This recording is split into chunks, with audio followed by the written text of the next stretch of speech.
नमस्कार साथियों, मैं धर्मेंद्र चौधरी आप लोगों का मार्गदर्शन इंस्टीट्यूट में स्वागत है। साथियों, हम पढ़ रहे थे रस का चैप्टर पढ़ रहे थे, जिसमें हमने आपको 2 वीडियो के माध्यम से काफी बता दिया। तो आज ही हमारा तीसरा वीडियो होगा, जिसमें हम रस के सारे भाग पढ़े थे, रस पढ़े थे, उसके अस्थायी भाव पढ़े थे। तो आज सारे रसों को एक एक करके उदाहरण के साथ में हम देखेंगे। तो चलिए शुरू करते हैं। हमारा जो पहला रस था वो था श्रृंगार रस। कौन था? श्रृंगार रस। श्रृंगार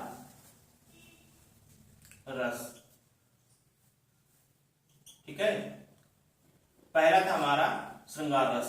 श्रृंगार रस के बारे में जानेंगे। श्रृंगार रस क्या होता है? श्रृंगार रस के अगर बात करें तो ये 2 भागों में बटा होता है। कितने भागों में बटा होता है? 2 भागों में बटा होता है। पहला होता है आपका संयोग रस, संयोग, और दूसरा होता है आपका वियोग। आप लोग काफी पढ़े होंगे संयोग और वियोग के बारे में, काफी जानकारी होगी आपको। रस 2 प्रकार के, श्रृंगार रस 2 प्रकार के होते हैं। पहला होता है संयोग और दूसरा होता है वियोग। संयोग में क्या होता है और वियोग में क्या होता है ये जान लेते हैं हम, ठीक है। संयोग में क्या होता है कि जो नायक होता है, नायक और नायिका, नायक और नायिका साथ साथ होते हैं। क्या होते हैं? साथ साथ। नायक और नायिका, नायक और नायिका तो आप समझते होंगे, जिसको प्रेमी प्रेमिका भी कह सकते हैं ना। मित्र और मित्रा, मित्रा नहीं, ठीक है, मित्र और मित्रा कह दिए, ठीक है। और इसमें क्या होगा? वियोग में, इसमें भी नायक और नायिका साथ साथ होती हैं। नायक और नायिका साथ साथ, नायक और नायिका साथ साथ। लो भैया, अब आप कहेंगे कि वियोग में भी नायक नायिका साथ साथ है और संयोग में भी साथ साथ है, तो इसमें अंतर क्या है? यही तो जानना है कि संयोग में भी नायक नायिका एक साथ होते हैं और वियोग में भी नायक नायिका एक साथ होते हैं। लेकिन संयोग में कैसा होगा?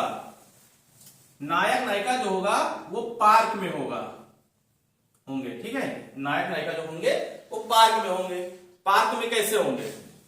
मान लो कोई नायक नायिका है, ठीक है, जो आप तो देखते हैं, आप नए साल में लोग घूमने जाते हैं पार्क में, या रोज शाम को जाते हैं घूमने, है ना। जब भी मौका पाते हैं पार्क में घूमने चले जाते हैं। तो नायक नायिका पार्क में है, मान लीजिए, ठीक है, उदाहरण तौर पे वो पार्क में बैठे हैं। तो क्या है कि नायक और नायिका पार्क में एक साथ बैठे हैं, दोनों एक साथ बैठे हैं। नायक नायिका के गले में हाथ, कंधे पे हाथ डाले हुए, और नायिका नायक के कंधे पे हाथ डाले हुए, दोनों एक साथ बैठे हैं पार्क में। और पार्क में बैठ के क्या कर रहे हैं? आइसक्रीम खा रहे हैं। आइसक्रीम, क्या कर रहे हैं पार्क में बैठ के? आइसक्रीम खा रहे हैं। कौन सी आइसक्रीम? जो कोन वाली होती है। संयोग है कि दोनों एक साथ बैठे हैं। कोन वाली आइसक्रीम मंगवा लिए हैं, एक, 2 नहीं मंगवाए, 1 मंगवाए, ठीक है। 2 मंगवाने का कोई मतलब नहीं है। जब संयोग है, साथ में है, तो एक ही आइसक्रीम में दोनों लोग खाएंगे, जूठा कर करके, ठीक है, कोई मतलब नहीं। अगर अलग अलग खाना तो वियोग हो जाएगा, फिर एक साथ में खा रहे हैं, ठीक है। और क्या कर रहे हैं पार्क में बैठ के? दोनों गाना गा रहे हैं। क्या कर रहे हैं? गाना, ठीक है। नायक कहती है थोड़ा तुम गाओ थोड़ा हम गाए, है ना, थोड़ा तुम गुनगुनाओ थोड़ा हम गुनगुनाए, तुम हमें गाना सुनाओ हम तुम्हें गाना सुनाए। तो दोनों आपस में संयोग है कि एक साथ बैठे एक दूसरे से बात कर रहे हैं, ठीक है। और बहुत सारी चीजें हो सकती हैं, लेकिन इतना पर्याप्त है आपके लिए, ठीक है, कि नायक नायिका क्या होंगी? इसमें एक साथ होंगी। संयोग है ये कि एक साथ। और इसमें वियोग में देखिए, वियोग में भी नायक नायिका साथ है, लेकिन कैसे साथ में? साथ में इसमें भी होंगे, लेकिन कहां पे होंगे? ये होंगे यादों में, यादों में। क्यों? क्योंकि यहां पे वियोग है। नायक चला गया लुधियाना कमाने और नायिका है गांव में, तो साथ साथ तो हैं, लेकिन किसमें है? यादों में। अब नायक तो लुधियाना कमा रहा है ना, नायिका गांव में है, तो एक साथ बैठ के आइसक्रीम खा नहीं सकते, है ना, गाना भी नहीं गा सकते एक दूसरे, ना गले में हाथ डाल के बैठ सकते हैं। तो क्या होंगे इसमें? यादों में होंगे। और किस में हो जाएंगे? स्वप्न में हो जाएंगे। किसमें? स्वप्न में। भाई शाम को नायिका आती है नायक के सपने में, और नायक के सपने में नायिका आती है शाम को, ठीक है, तो स्वप्न में हो गई। और किसमें हो सकती है? तस्वीरों में। तस्वीरों में, है ना, नायिका के पास नायक की तस्वीर रखी है, उसको देख लेती हैं, और नायिका के पास और नायक के पास नायिका की तस्वीर है, वो देख लेता है। तो है दोनों एक साथ, बिछड़े नहीं कि दूर हो गए, ये कुछ पल के लिए है, लेकिन है तो एक साथ साथ ना। आज भी उनकी जोड़ी बनी हुई है, ठीक है, उनका ब्रेकअप नहीं हुआ, उनका जोड़ी आज भी बनी हुई है। बस केवल वो यादों में याद करते हैं, स्वप्नों में देखते हैं, तस्वीरों में देखते हैं। और आजकल के जो डिजिटल प्लेटफॉर्म और हो गए हैं, जिनको कहते हैं व्हाट्सएप, ठीक है, फिलहाल ये किताब में नहीं है, हम बता रहे हैं आपको। व्हाट्सएप हो गया, आपका फेसबुक हो गया, इमो कॉलिंग हो गए, जितने वीडियो कॉलिंग की सुविधाएं हैं उसमें नायक नायिका एक साथ होते हैं, ठीक है। इतनी बात समझ में आई आपको कि वियोग क्या होता है, संयोग क्या होता है। संयोग में साथ साथ होंगे, साथ साथ बैठेंगे, साथ साथ हाथ पकड़ के घूमेंगे, ठीक है, तो ये हो गया हमारा संयोग। और वियोग में क्या होगा? केवल याद तो करेंगे, भाई नायक दूर है, नायिका दूर है, तो याद ही कर सकते हैं, स्वप्न देख सकते हैं उनके लिए, तस्वीरों में देख के उनको उनकी यादें आ सकती हैं, है ना। तो ये हो गया आपका श्रृंगार रस का संयोग और वियोग, जो दो भागों में बटा है। इसकी बाद हम बात करेंगे उदाहरण से, उदाहरण से समझाएंगे आपको कौन सा संयोग है रस का है, कौन सा वियोग रस का है। तो देखिए, समय बर्बाद ना हो, वीडियो ज्यादा लंबा ना बने, इसलिए मैंने पहले से ही इसको लिख के रख लिया है, ठीक है, बोर्ड पे। तो चलिए बात करते हैं। जैसे पहला उदाहरण है कि बतरस लालच लाल की मुरली धरी लुकाई, तो सौंफ देत भवन हंसे साप देत नट जाई। तो आपको बताना है कि ये किसका उदाहरण है, ये संयोग का है कि वियोग का है। पहली बात तो किस रस का है? ये श्रृंगार रस का है। और ये किसका है? संयोग का है कि वियोग का? बतरस लालच लाल की मुरली धरी लुकाई, कृष्ण जी के ऊपर की पंक्तियां हैं, ठीक है। बतरस लालच लाल की, यानी बात करने के लालच में लाल की मुरली धरी लुकाई। लाल कौन है? लाल है हमारे कृष्ण भगवान। कौन? कृष्ण जी हैं। यानी कृष्ण जी की बात, कृष्ण जी से बात करने की लालच में गोपियां क्या करती हैं? उनकी मुरली को लुका देती हैं। सौंफ देत भौहन हंसे देत साप नट जाई। सौंफ मतलब होता है सौगंध। क्या होता है? सौगंध। सौंफ देत भौहन हंसे, सौगंध देती हैं गोपियां और अपनी भौहें उलार उलार के हंसती हैं। क्या करती हैं? हंसती हैं और कहती हैं जाइए जाइए जाइए, आपको मुरली नहीं देंगे। मतलब मुरली ले रखी है लेकिन मुरली देना नहीं चाहती। क्यों नहीं देना चाहती? बस केवल उनसे बात करने के लिए। क्यों? क्योंकि जब कृष्ण जी बोलते हैं ना तो उनकी बहुत ही मधुर आवाज है।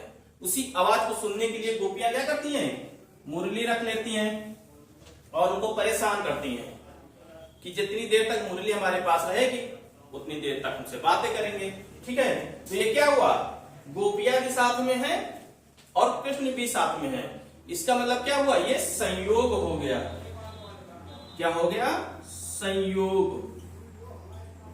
ठीक है, ये कौन सा है? रस, श्रृंगार रस का संयोग है कि गोपियां भी साथ में है और कृष्ण भी साथ में है। इतनी बात समझ में आई? अगर कोई दिक्कत हो उदाहरण में ना समझ में आए तो आप कमेंट करके भी पूछ सकते हैं, या फिर उसमें जो आपको व्हाट्सएप नंबर दे रखा है उसमें भी आप कमेंट कर सकते हैं। उसमें जो भी आपको डाउट है वो पूछ सकते हैं। ठीक है, इसके बाद अगला उदाहरण क्या कहता है? बिन गोपाल बैरन भई कुंजय। बिन गोपाल बैरन भई कुंजय। सखिया क्या कहती हैं? जो बहुत सारी सखियां थी वो क्या कहती हैं? उद्धव से क्या कहती हैं कि हे उद्धव तुम क्या जानो, तुम क्या जानो बिछड़ने की पीड़ा। जब कृष्ण भगवान चले जाते हैं तब गोपियां कहती हैं उद्धव से, हे उद्धव तुम क्या जानो गोपियों की पीड़ा, उनकी याद में तो कुंजय भी वियोग में है। कुंजय मतलब होता है वृक्षों के जो तने होते हैं, पूरा वृक्ष जो होता है उनकी लताएं जो होती हैं उनके बारे में कहा गया है। गोपियां कहती हैं कुंजय भी जो है उनके याद में परेशान है, वियोग में है। ठीक है, तो इसका मतलब हो गया, ये किसका हो गया उदाहरण, भाई कृष्ण है ही नहीं और गोपियां भी उदास हैं, वृक्ष के तने भी उदास हैं, पत्तियां भी उदास हैं, मतलब जितना भी क्षेत्र कृष्ण से मिला जुला हुआ था आज क्या है, सब वियोग में है, उनको याद कर रहे हैं। तो ये किसका हो जाएगा उदाहरण, वियोग का हो जाएगा। ठीक है, उदाहरण से ही पता चलता है कि वियोग का है। ठीक, तीसरा है भूषण वसन विलोकत सीके और नीर भरे द्रग तब श्री प्रभु के। ये पंक्ति कहां की है, ये पंक्ति है श्री राम पर, राम जी पर आधारित है। क्यों आधारित है, क्यों जब सीता को रावण लेके गया था तो कुछ वस्त्र चुनरी थी या आभूषण थे जो सीता ने फेंकी थी, तो वहीं की पंक्ति है। देखो कह रहे हैं कि भूषण वसन विलोकत सीके, जब सीता माता के वस्त्र देखे, आभूषण देखे तो क्या हुआ, नीर भरे द्रग तब श्री प्रभु के, यानी प्रभु राम के आंखों में क्या हुआ, आंसू आ गए। कब आए आंसू, जब उनके वस्त्रों को देखा। तो यहां पे क्या हुआ, सीता की याद आ रही है राम को, यानी क्या हुआ, यहां पे वियोग में है। राम कहां पे हैं, वियोग में है, संयोग नहीं है। संयोग फिर होगा लेकिन 14 साल बाद होगा, जब रावण के यहां से युद्ध के माध्यम से सीता को लाया जाएगा ना। तो ये भी उदाहरण किसका है, वियोग का है। पहला हो गया आपका संयोग का, और दूसरा भी वियोग का हो गया, तीसरा भी वियोग का हो गया है। इसके बाद आगे के उदाहरण देखते हैं। चलिए देखते हैं आगे, कुछ आगे उदाहरण है। थोड़ा सा वीडियो को रोका गया ताकि जो उदाहरण है वो लिख लिए जाए, क्योंकि वीडियो बहुत लंबा हो जाता है ना, तो इसलिए पहले ही लिख के आपको केवल समझाना है, रस तो आपको पूरे बता दिए गए। अब उदाहरण जैसे आपके एग्जाम में आएगा, मान लो उदाहरण दे दिया, उसके बाद पूछा कि बताइए इसमें कौन सा रस है, तो बस यही उदाहरण कुछ है हम आपको बता दे रहे हैं ताकि आपको पहचान आ जाए। चलिए पहला देखते हैं। जैसे पहले में कहा गया, उस काल मारे क्रोध के तन कांपने उनका लगा और मानो हवा की जोर से सोता हुआ सागर जगा। ठीक है, उस काल मारे क्रोध के तन कांपने उनका लगा और मानो हवा के जोर से सोता हुआ सागर जगा। देखिए पहली बात तो जो ये आपका उदाहरण है, इसमें उत्प्रेक्षा अलंकार है। इसमें अलंकार भी एक होता है उत्प्रेक्षा अलंकार, इसमें उत्प्रेक्षा अलंकार भी है। लेकिन अगर आपसे पूछा जाए इसमें रस कौन सा है, तो रस कौन सा होगा, उस काल मारे क्रोध के तन कांपने उनका लगा और मानो हवा के जोर से सोता हुआ सागर जगा। साफ साफ दिख रहा है कि इसमें कौन सा है, इसमें आपका रौद्र है, यानी कि क्रोध। रौद्र कौन सा है, क्रोध। ठीक है, कौन सा रस है, रौद्र, जिसको हम बोलते हैं क्रोध, रौद्र। ठीक है, इसका स्थायी भाव क्या होता है, क्रोध। ये पंक्ति कहां की है, ये अर्जुन की पंक्ति है। जब अर्जुन को एकाएक बहुत गुस्सा आ गया, जब अर्जुन को बहुत गुस्सा आ गया था, तो क्रोध के कारण अर्जुन को, क्रोध के कारण उनका शरीर कांपने लगा था कि मानो हवा के जोर से सोता हुआ सागर उठ गया हो। इतना कांपने लगा कि मानो सोता हुआ सागर जो है वो हवा से जग गया हो। अगर इसी उदाहरण में बात करें तो यहां पर क्या हो रहा है, उदाहरण में यहां पर विरोध भी उत्पन्न हो रहा है। क्या हो रहा है, विरोध भी उत्पन्न हो रहा है। और अलंकार कौन सा है इसमें, उत्प्रेक्षा अलंकार भी है। ठीक है, उत्प्रेक्षा अलंकार भी है। इसमें विरोध, इस उदाहरण में आपका विरोध भी उत्पन्न हो रहा है और उत्प्रेक्षा अलंकार भी है। अगर मान लो आपसे ये देके उदाहरण दे दे, आप पूछे इसमें बताओ कौन सा रस है, तो आपको तो रस तो पता है, ठीक है। और रस के बाद अगर आपसे पूछ ले इसमें अलंकार कौन सा है, तो आपको बताना है उत्प्रेक्षा अलंकार है। तीसरा मान लो इसमें कहते क्या हो रहा है, तो आप बताओगे कि इसमें विरोध उत्पन्न हो रहा है, ठीक है। इसके बाद अगला देखते हैं, कहा गया हिमाद तुंग श्रृंग से प्रबुद्ध शुद्ध भारती स्वयं प्रभा समुज्ज्वला स्वतंत्रता पुकारती। ये देखने से ही लग रहा है कि वीर रस का होगा। क्यों? क्योंकि जहां पर स्वतंत्रता की बात हो वहां वीरता की भी बात होगी, सीधी सी बात है। जहां स्वतंत्रता पुकार रही हो, स्वतंत्रता की बात हो रही हो, तो कौन सा रस हो जाएगा? वीर रस। वहां वीरता, स्वतंत्रता कैसे मिलती है? जब हम वीरता दिखाते हैं, लड़ते हैं। स्वतंत्रता के लिए लड़ाई भी करनी पड़ती है ना, तो स्वतंत्रता के लिए लड़ाई करनी पड़ती, इसलिए ये कौन सा रस हो जाएगा? वीर रस। जिसका अस्थायी भाव क्या होता है वीर रस का? उत्साह होता है। क्या होता है? उत्साह। इसको पहचानने के लिए बहुत ही आसान तरीका है। जब भी तुमको कोई उदाहरण देगा उसमें स्वतंत्रता से संबंधित एक जरूर होगा, ठीक है, कि उसमें स्वतंत्रता जरूर होगा। तो इसकी पहचान क्या हुई कि यहाँ पे लिखा हुआ स्वतंत्रता, ठीक है। हिमाल तुंग श्रृंग से प्रबुद्ध शुद्ध भारती स्वयं प्रभा समुज्ज्वला स्वतंत्रता पुकारती, यानी वीर रस की ये परिभाषा है, ठीक है। अगर इसके अर्थ के बारे में बात करें तो इसका अर्थ क्या हो जाएगा कि हिमालय की ऊंची चोटियों से, मानो हिमाल तुंग श्रृंग से प्रबुद्ध शुद्ध भारती, हिमालय की चोटियों से, ऊंची ऊंची चोटियों से पुकार आ रही है। किसकी? स्वतंत्रता की पुकार आ रही हो, ठीक है, कि स्वयं प्रभा समुज्ज्वला स्वतंत्रता पुकारती, ठीक है। मानो अपने ही प्रभा से उज्जवल बिहार के लिए सरस्वती पुकार रही हैं। उज्जवल बिहार के लिए सरस्वती पुकार रही हैं, ठीक है। ये हो गया आपका वीर रस यानी कि उत्साह, ठीक, इतना समझ में आया। इसके बाद अगला है आपका उदाहरण कि कह रहा है एक और अजगर लखी, एक और मृगराज, एक और अजगर ही, अजगर मतलब सांप, और एक और मृगराज। मृगराज का मतलब होता है, इसका मतलब होता है सांप, और इसका मतलब होता है शेर, ठीक है। एक और अजगर लखाए, एक और मृगराज, और विकल बटो ही बीच ही परियो मूर्छा खाए। मान लीजिए आप किसी जंगल में गए, ठीक है, आप अकेले हैं, किसी जंगल में गए और जा रहे हैं, बीच में ऐसा हुआ कि एक ही रास्ता है, जाना भी उसी की, आना भी उसी की, दूसरा कोई रास्ता ही नहीं। जब आप कुछ दूर गए तो आपको क्या हुआ?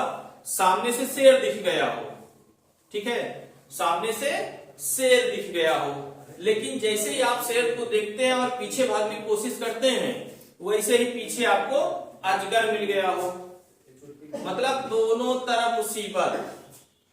वो मुहावरा होता है ना, वो आगे खाएगा पीछे पगहा, ऐसे कुछ है उदाहरण उसका, ठीक है। तो वही है, मतलब ना हम आगे जा सकते हैं ना पीछे जा सकते हैं। एक अगर आगे गए तो शेर खा डालेगा और पीछे गए तो अजगर खा लेगा, ठीक है। तो ये सब देखकर इंसान को क्या हुआ? व्यक्ति को घबरा गया, और घबरा कर क्या हुआ? बेहोश हो गया, वहीं पर गिर गया। एक और अजगर लखाए, एक और मृगराज, विकल बटो ही बीच ही परियो मूर्छा खाए। दोनों तरफ मुसीबत देखकर घबरा जाना, बेहोश होकर गिर जाना। तो ये कौन सा रस हो गया इसमें? इसमें रस है भयानक। भयानक, जिसका अस्थायी भाव क्या होता है? भय। यहां पर क्या हुआ? आपको भय लग गया। भैया लगना तो है ही है, कौन शेर से पंगा लेगा, है ना। बंदूक लेके तो गए, लेना कि शेर का मार दे, शेर का मार दिया, ठीक है। अजगर से बोल दुश्मनी ले, है ना। तो दोनों तरफ मुसीबत है, मुसीबत। तो इसका मतलब ये है भयानक का, जिसका अस्थायी भाव होता है भय। फिर अगला कह रहा है उदाहरण, एका एक अर्थी पर मां को पड़ी देखकर और करके करुण रोर जाते कहां वे माँ को लिए। मतलब जैसे किसी की माँ की मृत्यु हो गई हो, ठीक है, और शोक मनाया जा रहा हो, तो उनके घर के जो छोटे बच्चे हैं या उनकी लड़कियां हैं, तो एकाएक अर्थी पर माँ को देखकर जब कोई बाहर से आता है, क्या करता है, अगर किसी को मृत्यु के हालात में देखता है, ठीक है, मान लो कोई भी हो व्यक्ति, तो अपनी माँ को अर्थी पे देखा और देख कर क्या करने लगा, रोने लगा, जोर जोर से चिल्लाने लगा, यानी करुण की अवस्था में आ गया। करके रोर और जाते कहा तो माँ को लिए, जैसे अर्थी को उठाया गया है, भाई अंतिम संस्कार के लिए ले जाना पड़ता है, जैसे उठाया गया माँ की अर्थी को, तो क्या हुआ, बच्चे पीछे पीछे घूम रहे हैं कि कहां जा रहे हो मेरी माँ को लिए, ठीक है। यहां पर क्या हुआ, करुण रस हुआ। क्या हुआ, करुण रस। और करुण रस का अस्थायी भाव क्या होता है, शोक होता है। इसका अस्थायी भाव होता है शोक। करुण रस का अस्थायी भाव शोक होता है। तो इसकी स्क्रीनशॉट भी ले लीजिए, अगर आपको मान लो नोट्स बनानी हो तो स्क्रीनशॉट लेके भी आप बाद में इसको नोट्स बना सकते हैं। अभी समझने के लिए समझ लीजिए, बाद में आप नोट्स भी बना लीजिए, आपके काम आएगा। और इससे अच्छी नोट्स हमें नहीं लगती कि आपको कहीं मिलेगी। बेहतर नोट्स है, नोट्स जरूर बनाइए, स्क्रीनशॉट लीजिए। इसके बाद हम कुछ और उदाहरण जो बचे हैं उसके बारे में भी बात करेंगे। चलिए आगे देखते हैं, जो आगे कुछ उदाहरण बचे हुए हैं, ठीक है। जैसे ये उदाहरण देखिए कि आंख निकाल उड़ जाते, क्षण में उड़कर आ जाते, 100 जीभ खींच कर कौवे चुगला चुगला कर खाते, और गीध जांग का खोद खोद के मांस उचारत। ये कौन सा रस हो जाएगा इसमें, ये भी एक प्रकार का रस है। ये कौन सा रस है आपको बताना है। ये विभत्स रस का उदाहरण है। किसका है, विभत्स। विभत्स जिसका अस्थायी भाव होता है जुगुप्सा। अस्थायी भाव क्या होता है, जुगुप्सा, ठीक है। ये विभत्स है, जिसको कहते हैं घृणा, जिसको बोलते हैं, है ना, जिसमें हमको घृणा हो। कौन सा रस है, घृणा वाला, यानी जिसको हम विभत्स रस बोलते हैं, या अस्थायी भाव जिसका होता है जुगुप्सा। देखो इसका मतलब क्या होता है, आंख निकाल उड़ जाते, क्षण में उड़कर आ जाते। जैसे मान लीजिए कोई जानवर जब खत्म हो जाता है तो उसको क्या करते हैं, ले जाके कुछ लोग काफी दूर तक ले जाके ऐसे ही छोड़ देते हैं, ठीक है, खाल निकाल के ऐसे छोड़ देते हैं। या फिर कहीं जानवर कोई खत्म हो गया, ऐसे ही पड़ा रहा, ठीक है, कोई उठाया नहीं किसी ने उसको, तो उस हालात में क्या होता है कि जब जानवर मर जाता है तो आंख निकाल उड़ जाते, क्षण में उड़कर आ जाते, और 100 जीभ खींच कर कौवे चुगला चुगला कर खाते। यानी जो कावा है, कौवे हैं, वो क्या कर रहे हैं, उस जानवर के शरीर को खा रहे हैं, ठीक है। उनको उसमें क्या हो रहा है, आनंद आ रहा है। और खाके क्या करते हैं, 100 जो है 100 जीभ खींचकर, जो जानवर पड़ा हुआ है उसकी जीभ को खींचते हैं, खींच कर लेके उड़ जाते हैं, और उड़ जाने के बाद थोड़ी देर बाद फिर आ जाते हैं, फिर खाने लगते हैं। और गीध जो होता है, गिद्ध जिसको बोलते हैं, गीध जांघ का खोद खोद के मांस उचार। और जो गिद्ध होता है मरे हुए जानवर में कुछ नहीं खाएगा, वो हमेशा जांघ की ही पार्ट को खाता है, ठीक है। तो ये हो गया एक घृणा। ऐसी अगर इस हालत को आप देखोगे तो क्या होगी, आपको घृणा होगी, ठीक है। तो ये है विभत्स जुगुप्सा। ये भी एक प्रकार का रस है, बड़े अजीबोगरीब रस होते हैं भैया, खतरनाक रस है, ठीक। अब ये वाला देख लीजिए, इसमें कौन सा रस है, या अनुरागी पेट की गत समझाए ना कोई, जैतो भोजन डाये तैतो ऊंचो होए, तैतो ऊंचो होए फूलकर होवे तंबू, और मुख पर हाथ फेर कर बोले हर हर शंभू। ये पंक्ति कहाँ की है, जब भोलेनाथ की शादी हुई थी तो भोलेनाथ ने बारातियों को न्योता दिया था। कैसे बाराती, बिना मूड़ के, बिना हाथ के, बिना पैर के, बिना पेट के। को के पास आंख है तो पूरा शरीर नहीं, को पास मुंह है तो पूरा शरीर नहीं, को पास केवल पैर है तो ऊपर का शरीर नहीं, को हाथे लेके चला रहा, को पैर लेके चला रहा, को पेट लेके चला रहा। मतलब जितने भी बनाती आए शंकर जी के साथ वो सब कहीं ना कहीं एक विचित्र वेशभूषा में आए थे। क्या? विचित्र वेशभूषा में आए थे। अब तो ये तो बाराती थे, इनकी तो बात दूर की है। शंकर जी खुद विचित्र भूषा में आ रहे हैं। हाँ, नंदी बैल के ऊपर बैठ गए, सांप वाप डाल के बढ़िया मस्त भभूति वभूति लगा के चले आए बारात में। और आजकल के दुल्हा मस्त शेरवानी, महंगे महंगे सूट पहन के तो बारात में जाते। नहीं जयमाल में खेत दिन जाते, लोग कहते कहते हम ब्याह कर रहे। लेकिन शंकर जी कह रहा है हम पागल बन के जावे, एकदम बेलिंदा। शंकर जी जो है बिल्कुल जैसे रहे वैसे ही बन के चले आए। ठीक है, भभूति वभूति लगाए संसान से। तो देखो इसमें क्या जाएगा, या अनुरागी पेट की गति समझे ना कोई। जो बाराती थे ना वहां पे, जो बाराती शंकर जी के साथ में आए थे, खाना उनको खिलाया जा रहा था। तो जब उनको खाना दिया जा रहा था तो वो इतनी तेज खा रहे थे कि कोई समझ नहीं पा रहा। मतलब तुम पूरी डाले तो पूरी डाल के आगे गए नहीं, खत्म। फिर चिल्लाने लगे भैया पूरी लाओ पूरी लाओ पूरी लाओ। अब देने वाला तो परेशान था कि यार अभी तो देके आए हैं, तुरंत ही खा गए। इसमें कहा गया या अनुरागी पेट की गति समझे ना वो, जय तो भोजन डालिए तय तो ऊंचा होए। और जैसे हम भोजन डालते हैं, जैसे उनका पेट ऊंचा हो जाता। खाली भोजन डालते नहीं तो भी खा के तैयार है। और तय तो ऊंचो होए फूलकर होवे तंबू, यानी फूल कर पेट क्या हो गया, तंबू के समान हो गया। खूब बड़ा बड़ा पेट हो गया, सब पेट के अंदर जा रहा है। इतना खाना खाना ले, इतना खाना खा, सारा का सारा खाना समाप्त होने वाला था इन सब के चक्कर में। और ऐसे बाराती भैया खुद नहीं ले जाना अपने बारात में। ठीक है, बाराती वही ले जाना जो दो पूरी खाए, थोड़ा चावल खाए, पनीर खाए, बस काम चल जाए। इस तरह नहीं फूल के तंबू हो जाए। ठीक है, और मुख पर फेर के, मुख पर हाथ फेर कर बोले शंभू। खा के तुरंत हर हर शंभू, हर हर शंभू। ये सब लोग कौन थे? ये सभी देवी देवता थे जो अपने एक विचित्र अवतार में आए थे। ठीक है, तो ये कौन सा रस हो गया इसमें? इसमें हो गया हास्य रस। कौन सा हो गया? हास्य रस, जिसका अस्थायी भाव होता है हास। हास्य रस का अस्थायी भाव होता है हास। हंसने वाली बात है, सीधी सी बात है, कोई देखेगा तो हंसेगा ही। सभी वहां पे जितनी भी पब्लिक थी है ना, वो हंस रही थी इन सब की लीलाओं को देखकर। तो इसमें कौन सा हो गया? हास्य रस। इसके बाद दूसरा देखते हैं, तीसरा। अखिल भुवन चर अचर सब हरि मुख में लखमातु चकित भई गदगद वचन विकसित त्रग पुलकार। ये कौन सी पंक्ति है, कहाँ की पंक्ति है? ये है कृष्ण जी के ऊपर की। जब कृष्ण जी मिट्टी खा लेते हैं उस समय की पंक्ति है। ठीक है, जब कृष्ण जी मिट्टी खा लेते हैं तो उस समय की पंक्ति है। कृष्ण जी के मुख में क्या हुआ? कृष्ण जी के मुख में संपूर्ण विश्व दिखने लगा।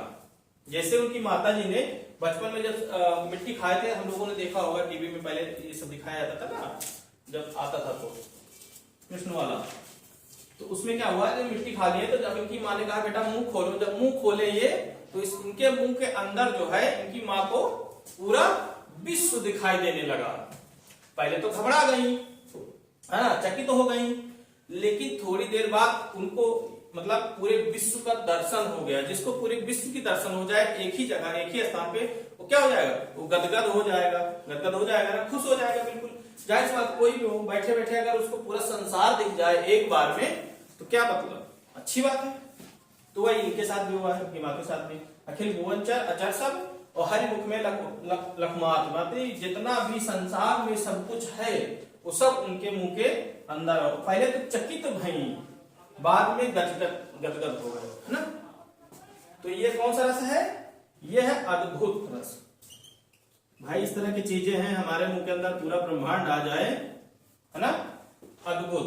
जिसका अस्थायी भाव क्या होता है? विस्मय होता है। इसका अस्थायी भाव होता है विस्मय। पूरा ब्रह्मांड हमें मुंह के अंदर आ जाए तो फिर क्या कुछ है। इसरो वाले, नासा वाले संपर्क करे लगे, है ना। अगला है हम ना मरे मरी है संसारा, हमको मिला जिया वड़हारा। मतलब हम ना ही मरेंगे, मरेगा तो संसार। क्यों नहीं मरेंगे? क्योंकि हमको जियावड़ हारा मिल चुका है। हमको ऐसा अमृत मिल गया कि हम अमर हो गए हैं। अब हम मरने वाले नहीं हैं, मरेगा तो संसार मरेगा। तो ये कौन सा रस हो गया यहाँ पे? जो शांति की तलाश में जाते हैं, अगर उनको शांत मिल गया तो ये रस हो गया आपका शांत रस, ये हो गया आपका शांत रस, जिसका स्थायी भाव होता है निर्वेद। ठीक है, तो ये हो गए। इसमें आपके दो और बचते हैं, उसको भी हम खत्म कर दे रहे हैं। इसके बाद से फिर नए चैप्टर की हम शुरुआत करेंगे अगले दिन से। चलिए आगे देखते हैं, चलिए शुरू करते हैं। ये दो उदाहरण और बचे हैं आपके, इनको भी देख लेते हैं। इसके बाद ये जो है आपकी क्लास, ये रस का जो है यहीं से समाप्त हो जाएगा। ठीक है, जैसे कहा गया है इसमें, कबहू शशि मांगत आर्य करें, कबहू शशि मांगत आर्य करें, कबहू प्रतिबिंब निहार करें, और कबहू करताल बजाए के नाचतु मातु सबय।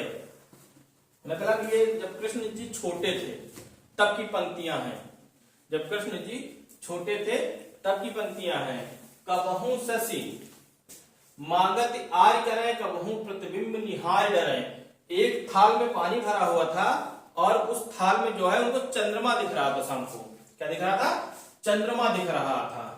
तो इसमें कहा गया कबहू शशि मांगत आर्य करें, कबहू प्रतिबिंब निहार डरें। शशि माने होता है चंद्रमा, शशि जो है वो चंद्रमा की पर्यायवाची है। किसकी है? चंद्रमा की।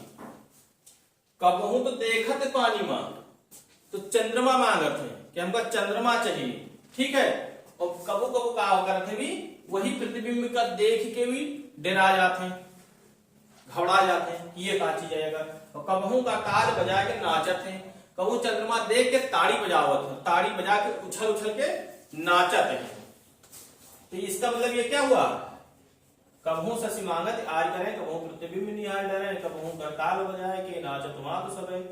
यानी यहाँ पर जो है राधा और इनकी माता जो है कृष्ण जी की, ये सब चीजें देख रही हैं कि हमारा बच्चा क्या कर रहा है, आखिर ये कृष्ण क्या कर रहे हैं। कभी कभी देखते हैं चंद्रमा को तो खुश हो जाते हैं, कभी देखते हैं तो ये मतलब डर जाते हैं और नाच नाच के ताड़ी बजाते हैं।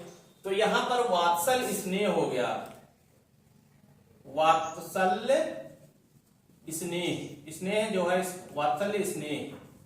ठीक है, वात्सल्य स्नेह हो गया। रस कौन सा है? वात्सल्य है, यानी जिसमें कहते हैं माँ बेटे का निश्चल प्रेम होता है।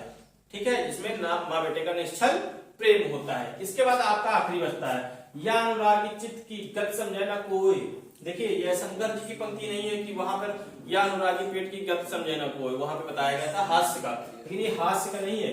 यहाँ पे देखिए, या अनुरागी चित्त की या अनुरागी चित्त की गत समझे ना कोई, उज्जो उज्जो बूढ़े श्याम रंग त्यों त्यों उज्जवल होए। यहां पर कहा गया है कि जैसे जैसे ज्यो ज्यो आप, ठीक है, ज्यो ज्यो बूढ़े श्याम रंग, जैसे जैसे आप कृष्ण की भक्ति में लीन होते जाएंगे, कृष्ण की भक्ति में लीन होते जाएंगे, त्यों तो उज्जवल होए, वैसे ही वैसे आपका जो भविष्य है वो उज्जवल होते जाएगा। भाई कहते नहीं कि भगवान का भजन करो, भगवान की भक्ति करो, तो आपको क्या होगा? आपका जीवन उज्जवल होगा। ये इसमें भी कहा गया है कि जो जो बूढ़े श्याम रंग त्यों त्यों उज्जवल होए, जैसे जैसे आप कृष्ण की भक्ति में लीन होते जाओगे, आपका भविष्य क्या हो जाएगा? उज्जवल हो जाएगा, अच्छा हो जाएगा। तो इसका ये कौन सा रस है इसमें? यहाँ पर तब होता है जब शांति हमको मिलनी चाहिए। क्या? शांति। शांति की तलाश में लोग कितनी दूर दूर तक भटकते हैं, है ना? और शांति तभी आपको मिलेगी जब किसी में आप लीन हो जाओगे, किसी देवी देवता में लीन हो गए। ठीक है, तो वही कहा गया है इसमें कि श्री कृष्ण जी के रंग में रंग जाओ। तो ये शांति रस है। शांति रस कौन सा है? शांति रस। ठीक है, ये शांति रस है, जिसका अस्थायी भाव क्या है? निर्वेद है। इसका अस्थायी भाव निर्वेद है। और शांति रस को भरत मुनि ने रस नहीं कहा जो रस ही शांत है वो रस कहेगा। ठीक है, लेकिन यहां पर भी शांति रस है। तो ये रहे इतना रहा आपका रस। रस का चैप्टर जो है यहीं से आपका हम समाप्त कर रहे हैं। इसके बाद एक नए चैप्टर की शुरुआत करेंगे, आपके साथ फिर से आएंगे नए वीडियो के साथ में। आज के लिए बस इतना ही।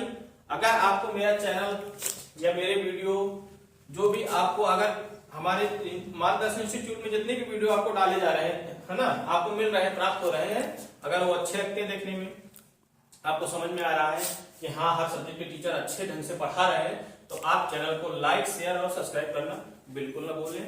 और ज्यादा से ज्यादा कोशिश करें जो भी ग्रामीण क्षेत्र में आपके मित्र हैं, है ना, सहपाठी हैं आपके, उन तक इस चैनल को पहुंचाया जाए ताकि निःशुल्क सेवा उनको भी उपलब्ध हो जाए।